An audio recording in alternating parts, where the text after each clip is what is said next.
Hello guys, welcome back to my channel. তো চলে এসেছি আবারও একটা শর্টস নিয়ে। তো আমরা সেখানেই ছিলাম সেই দিন, মানে তার পরের দিনও ছিলাম। তো তার পরের দিন একটু রামপুরহাটটা এক্সপ্লোর করতে বেরিয়েছিলাম আমরা সবাই মিলে, মানে ছোটো কয়েকজন মিলে। তো দেখতেই পাচ্ছ যে আমরা একটু হ্যান্ডি ফ্ল্যাশ নিয়েছিলাম, তো তার জন্য একটা রসিদ নিতে হয়েছে। আসলে বড় বড় শহরে হয়তো এরকমই হয়। তো দেখতেই পেলে মাছ বাজার, আর এটা হচ্ছে স্টেশনের পথ। তো আমরা আলটিমেটলি যাচ্ছি স্টেশন দেখতে, তা আবার টিকিট কেটে। আসলে এই স্টেশনের প্ল্যাটফর্ম চার্জ লাগে। তো দেখতেই পাচ্ছ অনেক স্টেশনে লাগে না, কিন্তু এই স্টেশনে লাগে।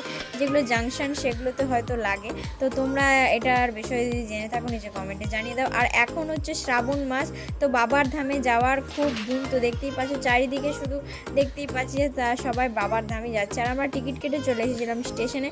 আর এখানে কিছু একটা কথাবার্তা বলছিলাম, সেটা তোমাদেরকে আর বলতে পারলাম না। স্টেশনের মানে অ্যাম্বিয়েন্সটা খুবই সুন্দর, আর প্রচুর ভিড় ছিল। আর আমরা এই এসকেলেটারটা দেখতে পেলে মানে মিস করি না, সব সময় চাই। আচ্ছা, এসকেলেটারের বিশুদ্ধ বাংলা কি হতে পারে সেটা তোমরা নিচে কমেন্টে জানিয়ে দাও। আর দেখতেই পাচ্ছি যে আর একটা লিফটেও আমরা চেপেছিলাম। আর লিফট চাপার সময় একটা আমাদেরকে ভয় লাগছিল, যদি মাঝপথে লিফট আটকে যায় তখন আমরা কি করব, সেই নিয়ে একটু মজা ঠাট্টা হচ্ছিলো। তোমরা দেখতেই পাবে অন্বেষার ক্লিপটা।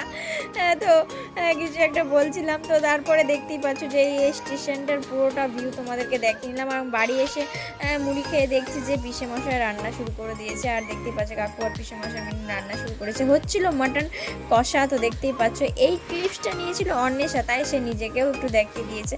তো দেখতেই পাচ্ছ অন্বেষাকে দেখতে পাবে। আসলে পিসে মশাই কিন্তু স্কুল টিচার, কোনো রাঁধুনি নয়, কিন্তু তাও খুবই সুন্দর রান্না করে। এখানে আমরা গল্প আড্ডা দিতে বসেছিলাম, খুবই প্রাইভেট জিনিস নিয়ে গল্প আড্ডা দিচ্ছিলাম। তো সেই জন্য সেগুলো তোমাদেরকে বলতে পারছিলাম না। আর আমার অপোজিট সাইডে যে বুনু ছিল, তো দেখতেই পাচ্ছ পাশেও এই বুনু ছিল। তো দেখতেই পাচ্ছ যে আমরা মারপিট শুরু করে দিয়েছিলাম। তারপরে স্নান দান করে খাওয়া শুরু করেছিলাম সেই মাটন কষা দিয়ে। তার আগে একটু তো ভেজ ছিল।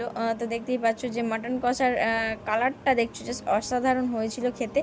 আর তারপরে সবাই আমরা খেয়ে নিয়েছিলাম, এবং তারপরে ভুড়ি ভোজ করে চলে গিয়েছিলাম। চলে রেস্ট নিয়ে চলে গিয়েছিলাম, কারণ বললাম এখন আমি শর্টসটা এডিট করছি তাই। এইদিকে প্রচুর বৃষ্টি হচ্ছিল সেদিন, তো এই বৃষ্টি নিয়েই সেই বাড়ি গিয়েছিলাম। দেখা হচ্ছে পরে শেষে, বাই বাই।